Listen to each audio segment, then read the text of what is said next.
शेतकरी बंधूंनो, या व्हिडिओमध्ये आपण पाहणार आहोत बायोफ्लॉक पद्धतीने मत्स्य संवर्धन।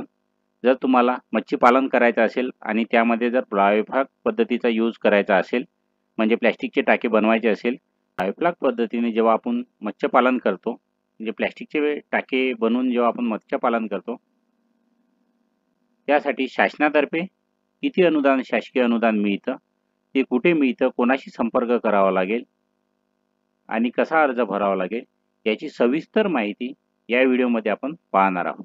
जय महाराष्ट्र शेतकरी बंधूंनो, काय बा, शेती करताना केलीच पाहिजे, कारण वावर आहे तर पावर आहे, पण जेव्हा शेतीचं व्यवस्थित नियोजन असेल तेव्हाच, आणि शेतीविषयी अद्ययावत माहिती असेल तेव्हाच। प्रधानमंत्री मत्स्य संपदा योजना ही योजना महाराष्ट्र राज्यातील सर्व जिल्ह्यांमध्ये राबविण्यात येत आहे।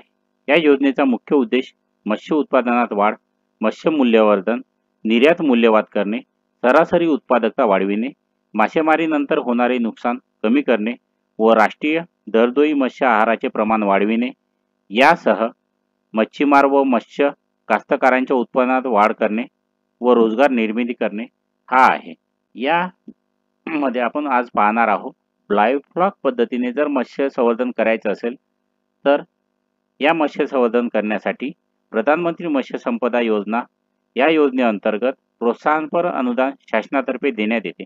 याचा मुख्य उद्देश मत्स्यशेती वाढविणे व रोजगार निर्मिती करणे हा आहे। यासाठी शासकीय अनुदान बायोफ्लॉक पद्धतीने जर आपण मत्स्य संवर्धन करणार आहोत, प्लॅस्टिकच्या टाक्या बांधून जर आपण मत्स्य संवर्धन आपणास करायचं आहे, यासाठी शासनातर्फे किती अनुदान मिळते, ते म्हणजे सर्वसाधारण प्रवर्गातील जे लाभार्थी असेल त्यांना 40% अनुदान देण्यात येते। तसेच अनुसूचित जाती व अनुसूचित जमाती व महिलांसाठी 60% अनुदान देण्यात येते। मी गजानन पोटे आपणा सर्वांचं स्वागत करतो ॲग्रीटेक या यूट्यूब चॅनलमध्ये। जर आपण या चॅनलला नवीन असाल तर सबस्क्राईब करायला विसरू नका। बायोफ्लॉक पद्धतीने मत्स्य संवर्धन करण्यासाठी किती अनुदान मिळतं आणि किती टाक्या बांधावं लागेल याची आपण आता सविस्तर माहिती पाहू। प्रधानमंत्री मत्स्य संपदा योजना या योजनेचा अनुक्रमांक आहे 5.1। उपघटक मोठ्या आकाराच्या पाणी पुनर्वापर मत्स्य संवर्धन प्रणालीचा वापर, म्हणजे RAS चा जर आपण वापर करून हे करत असेल तर यामध्ये आपल्याला कमीत कमी 90 घनमीटर आकाराच्या 8 टाक्या म्हणजे सिमेंट काँक्रीटच्या बांधावं लागेल।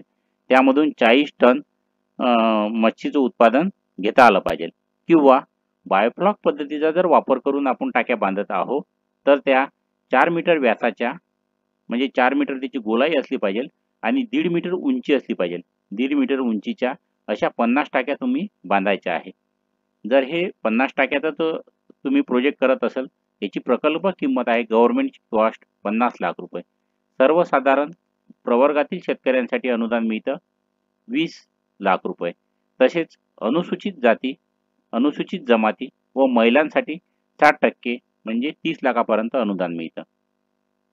याच योजनेमध्ये जर तुम्हाला छोटा प्रोजेक्ट करायचा असेल तर त्यासाठी मध्यम आकाराच्या, म्हणजे कमीत कमी 30 घनमीटर आकाराच्या 6 टाक्या तरी तुम्हाला बांधावं लागेल। तुम्ही सिमेंट काँक्रीटमध्ये जर जात असाल तर, आणि बायोफ्लॉकमध्ये म्हणजे प्लॅस्टिकच्या याच्यात जर तुम्ही जात असाल तर 4 मीटर व्यासाच्या 1 मीटर उंचीच्या कमीत कमी 25 टाक्या तुम्हाला बांधायच्या आहे।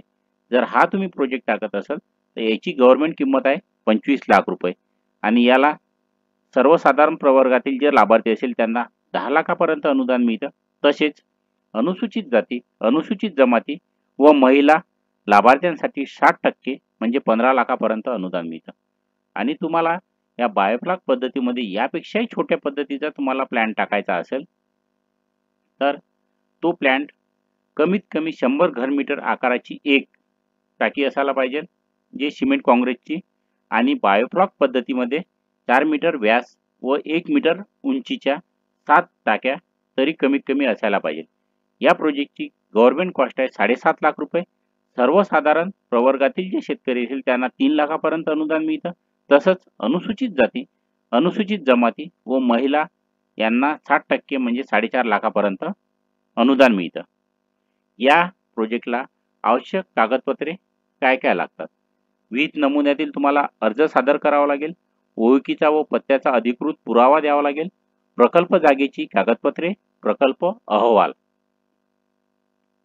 आता याविषयी अधिक माहिती मिळवण्यासाठी कुठे संपर्क साधायचा?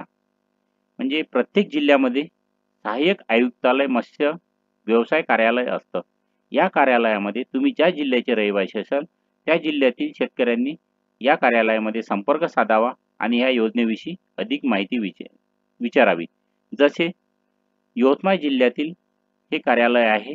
पहिला मजला, प्रशासकीय इमारत, जिल्हाधिकारी कार्यालय परिसर, यवतमाळ. या यवतमाळतील शेतकऱ्यांनी या कार्यालयाशी संपर्क साधून या योजनेविषयी अधिक माहिती मिळवू शकतात. हे त्यांचे कॉन्टॅक्ट नंबर सुद्धा इथे दिलेले आहे. यावरती तुम्ही कॉल करून या योजनेविषयी संपूर्ण माहिती तुम्हाला मिळेल. असेच शेती संबंधित व्हिडिओ पाहण्याकरता या चॅनलला सबस्क्राईब करून बाजूला दिलेल्या बेल आयकॉनवर क्लिक करा. व्हिडिओला लाईक करा, तुमच्या मित्रांना शेअर करा. जय हिंद, जय महाराष्ट्र.